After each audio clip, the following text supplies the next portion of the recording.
জীবন আমার, সমস্যা আমার। মাথা ব্যথাটা যদি আপনার হয় তাহলে আমার পরামর্শ হইতেছে প্যারাসিটামল 3 বেলা।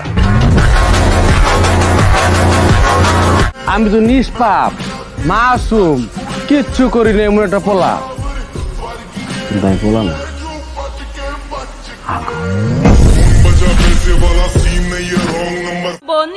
পীর হইছি কয়দিন, বৎস ভুলে গেছো কি ছিলাম সেদিন।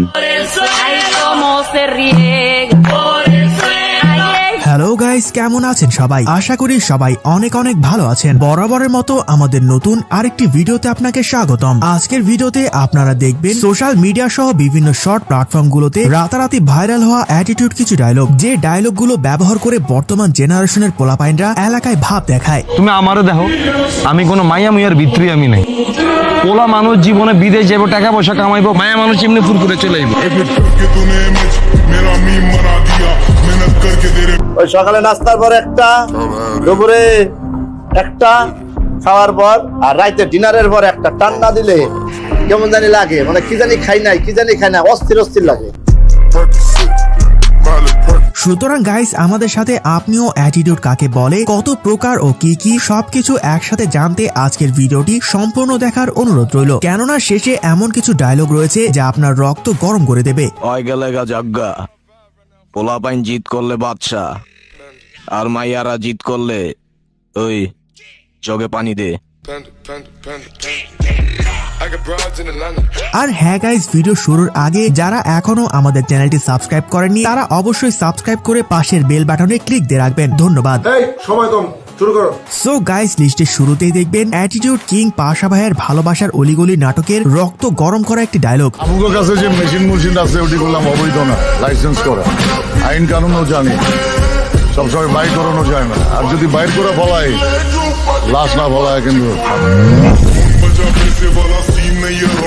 ভাই রে ভাই, পাশা ভাই মানে আগুন, তার মুখের এক একটি লাইন যেন বারুদের মতো ফুটে ওঠে। ঠিক আছে, আমরা কেস উঠায়েন না, আমরাও দেখি কি করতে পারি। পরে শহর থেকে কেউ হারাই গেলে আবার কাইদেন না। আপনি কি আমাকে থ্রেট দিতেছেন? পাশা কাউরে থ্রেট দেয় না, পাশার আওয়াজটাই একটা থ্রেট।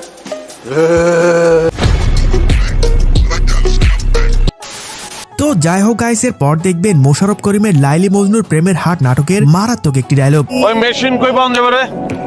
মেশিন কি এর মেশিন? টাকা গুণনের মেশিন কই পাওয়া যাবে? কহ, যত টাকা লাগে কিনবো। টাকা গুণনের মেশিন দিয়ে আপনি কি করেন? ওই বেটা, খালি হাতে এত টাকা গুণন যায় নাকি? টাকা গুনতে গুনতে আমার আঙ্গুল মাঙ্গুল সব ব্যথা হয়ে গেছে, মেশিন লাগবো একটা। মোশাররফ করিমকে নিয়ে তো আর আলাদা করে কিছু বলার নেই, বিকজ তার বেশিরভাগ ডায়লগ মানুষের মুখে মুখে বলে বেড়ায়। আমার বাপের রাজা, আমার দাদার রাজা, আমি নিজে রাজা। তুই চিনোস না আমারে, তোর বাপে চিনে আমার। ঠিক আছে,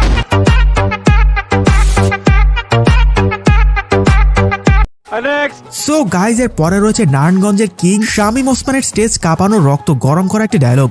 আমার কোনো মাস্তান দরকার নাই, লাঠির দরকার নেই, বন্দুকের দরকার নাই, কারণ আমি নিজেই জানি আমার চেয়ে বড় মাস্তান কেউ নাই। তো যাই হোক গাইস, এর পর দেখবেন টিকটকের নাম না জানা কিছু সেলিব্রিটিদের রাতারাতি ভাইরাল হওয়া অস্থির কিছু ডায়লগ। যাই করো নাই করো, স্বার্থে আঘাত দিও না, তুমি কে দ্বিতীয়বার ভাববো না। তোর সারাদিন কাটে নদীর তলে, আবার আইসা বলস তোর নামে ফরিও চলে, পিনি ক্যাসস লেবু খায়। সো গাইজ, এর পরে রয়েছে হোটেল রিল্যাক্স সিরিজে নোয়াখালীর জাকির ওরফে পাভেলের টিকটক কাঁপানো অ্যাটিটিউড একটি dialogue. Hey lady, this is Ju. Hello, I'm Oishi. Nice to meet you. Same here.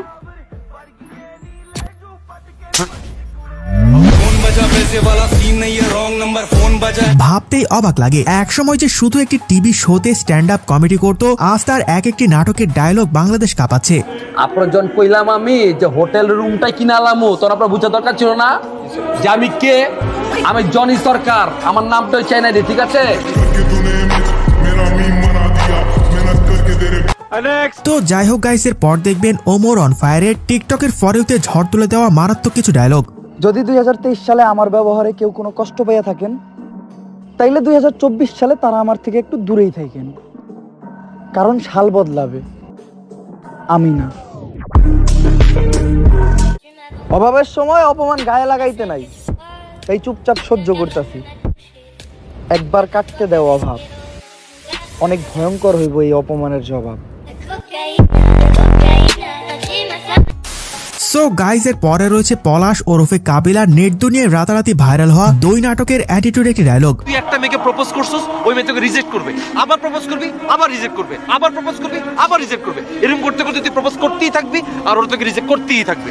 এরকম প্রপোজ করতে করতে রিজেক্ট খাইতে খাইতে এমন একটা দিন আসবে যেদিন দেখবি একটা মেয়ে আচমকা তোকে প্রপোজ করে বসছে। তখন তুই কি করবি? দিনে মুখে জড়ায় ধরবো। নো, তখন তুই ওকে রিজেক্ট করবি।